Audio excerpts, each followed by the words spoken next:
Kuanzia hii leo, wana Simba wote, mazungumzo yetu, posti zetu, status zetu, kila kitu chetu ni kuhusu fainali ya tarehe 25, fainali ya tarehe 17 na fainali ya tarehe 25. Narudia tena, kuanzia hii leo na sio kama na wakali pia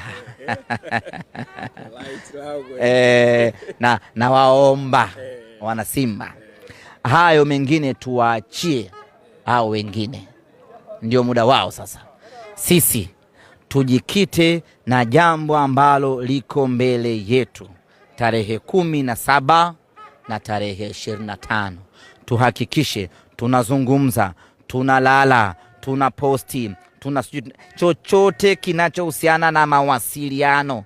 Wana Simba tuwasiliane kuhusiana na mechi yetu ya fainali.